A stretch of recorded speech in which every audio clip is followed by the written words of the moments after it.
Selamat pagi anak-anak ibu sekalian. Berjumpa kembali dengan Ibu Puji dalam mata pelajaran Sejarah Wajib kelas 10. Minggu lalu kita sudah mengadakan ujian formatif 3 dengan materi sebelumnya, langkah-langkah dalam membuat penelitian sejarah. Nah, untuk materi kita hari ini adalah terbentuknya jaringan Nusantara melalui perdagangan. Adapun tujuan kita mempelajarinya adalah siswa dapat menjelaskan bagaimana terbentuknya jaringan Nusantara melalui perdagangan. Baiklah, mari kita saksikan video berikut ini.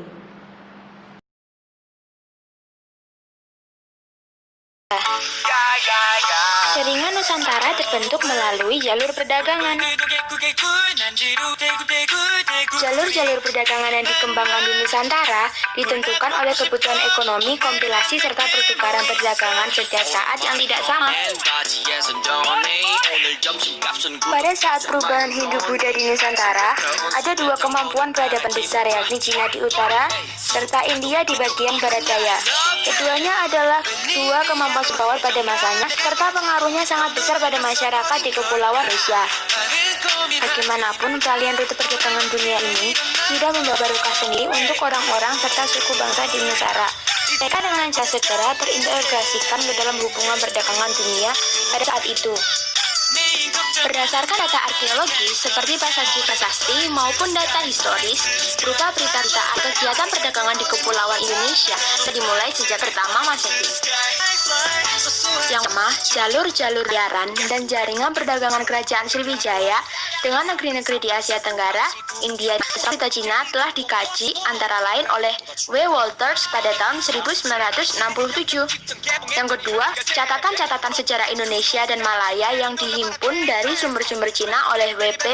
Groenewold menunjukkan adanya jaringan-jaringan perdagangan antara kerajaan-kerajaan di Pulau Indonesia dengan berbagai negeri, terutama dengan Cina. Kontak dagang ini sudah berlangsung sejak abad-abad pertama Masehi sampai dengan abad ke-16. Kapal-kapal Arab juga sudah mulai berlayar ke wilayah Asia Tenggara sejak permulaan abad ke-7. Dari literatur Arab, banyak sumber berita tentang perjalanan mereka ke Asia Tenggara. Yang ketiga, dari sumber literatur, Cheng Ho mencatat terdapat kerajaan sejarah Islam atau kesultanan, antara lain Samudra Pasai dan Malaka, yang tumbuh dan berkembang sejak abad ke-13 sampai abad ke-15. Sedangkan Mahwan juga memberitahukan ada komunitas Muslim di pesisir utara Jawa bagian timur. Adanya jalur pelayaran tersebut menyebabkan munculnya jaringan perdagangan dan tumbuhan serta kembang kesultanan dengan kota-kotanya pada abad 11. Pada abad ke-18 hanya Samudra Pasai, Malaka, Banda Aceh, Jambi, Palembang, Siak, Indra, Minangkabau, Demak, Cirebon, Banat, Tidore, Talo, Kutai, Banjar, dan kota lainnya.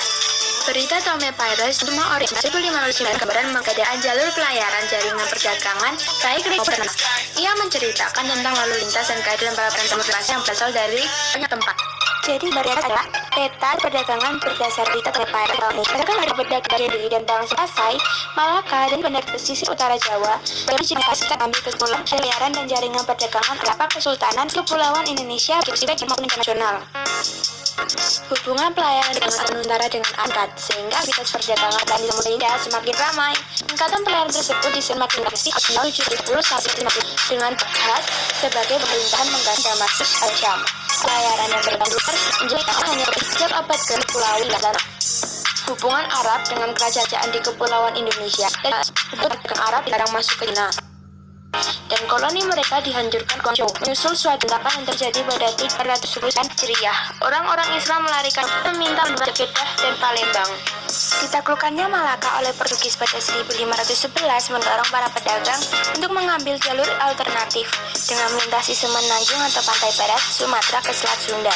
Pergeseran ini melahirkan pelabuhan perantara yang baru seperti Aceh, Patani, Pahang, Johor, Banten, Makassar, dan lain sebagainya. Saat itu pelayaran Laut Malaka sering diganggu oleh bajak laut. Akibat dari aktivitas bajak laut, rute pelayaran perdagangan yang semula melalui Asia Barat ke Jawa lalu berubah melalui pesisir Sumatera dan Sunda.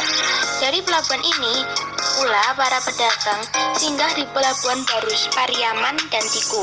Berikut ini adalah gambar jalur perdagangan sebelum dan sesudah Malaka jatuh ke tangan Portugis.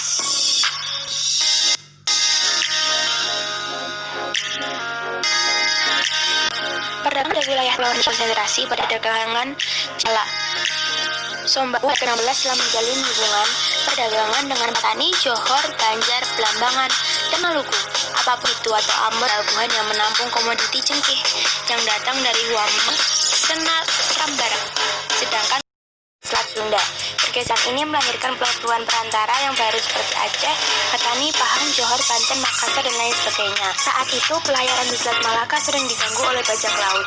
Akibat dari aktivitas bajak laut, rute pelayaran perdagangan yang semula melalui Asia Barat ke Jawa lalu berubah melalui pesisir Sumatera dan Sunda.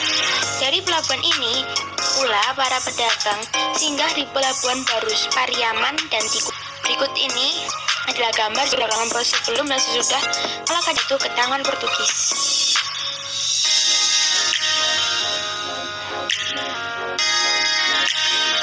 Perdagangan pada wilayah timur kepulauan Indonesia lebih terkonsentrasi pada perdagangan cengkeh dan pala. Somba Obu pada abad ke-16 telah menjalin hubungan perdagangan dengan petani Johor, Banjar, Belambang, dan Maluku. Apapun itu atau Ambon menjadi pelabuhan yang menampung komoditi cengkeh yang datang dari Huamual, Seram Barat. Sedangkan komoditi pala berpusat Banda. Semua pelabuhan tersebut umum ditangani oleh para pedagang Jawa, Cina, Asar. Kehadiran itu mempengaruhi cara kehidupan dan budaya setempat. Antara lain ditemui bekas koloninya seperti Majapahit, Kota Jawa, dan Mangkasare atau Makassar. Dalam perjalanan sejarah, masyarakat Muslim di Goa, Raja Goa Muhammad Said dan putra penggantinya Hasanuddin telah menjalani hubungan dagang dengan Portugis. Bahkan Sultan Muhammad Said dan Karaeng Patigalawang turut memberikan saham dalam perdagangan yang dilakukan F.F. Vieira, meskipun mereka beragama Katolik. Kerjasama ini didorong oleh adanya usaha monopoli perdagangan rempah-rempah yang dilancarkan oleh Kompeni Belanda di Maluku. Meningkatnya ekspor lada dalam kancah perdagangan internasional membuat pedagang Nusantara mengambil alih peranan India sebagai pemasok utama bagi pasaran Eropa yang berkembang dengan cepat. Selama periode 1500 sampai 1530, banyak terjadi gangguan di laut sehingga benar-benar Laut Tengah rela mencari pasokan di bumi Asia ke Lisabon. Oleh karena itu, secara berangsur, jalur perdagangan yang ditempuh perdana Muslim British, ditambah dengan adanya perang di Laut Eropa, penaklukan Ottoman atas Mesir di tahun 1511 dan Pantai Laut Merah Arabia 1538 memberikan dukungan yang besar bagi berkembangnya pelayaran Islam di Samudra Hindia. Meskipun banyak kota bandar, namun yang berfungsi untuk melakukan ekspor dan impor komoditi pada umumnya adalah kota bandar besar yang beribu kota pemerintahan di pesisir seperti Banten, Jayakarta, Cirebon, Jepara, Demak, Ternate, Tidore, Gorontalo, Banjarmasin, Malaka, Samudra Pasai, Kesultanan Jambi, Palembang, dan Jambi. Dalam proses perdagangan telah terjalin hubungan antar etnis yang sangat erat. Berbagai etnis dari kerajaan-kerajaan tersebut kemudian berkumpul membentuk komunitas. Misalnya di Jakarta terdapat perkampungan Keling, Pekojan, dan kampung-kampung lainnya yang berasal dari daerah-daerah asal yang jauh dari kota-kota yang dikunjungi seperti Kampung Melayu, Kampung Pandan, Kampung Ambon, dan Kampung Bali. Pada zaman pertumbuhan dan perkembangan Islam, sistem jual beli barang masih dilakukan dengan cara barter. Sistem barter dilakukan antara pedagang-pedagang dari sisi dengan daerah di beberapa kota dan masa pertumbuhan dan perkembangan Islam menggunakan mata uang sebagai nilai tukar. Beberapa macam. Demikianlah materi pembelajaran kita hari ini. Untuk anak-anak ibu selalu menjaga kesehatan dan semoga pembelajaran kita hari ini bermanfaat. Baiklah, selamat pagi.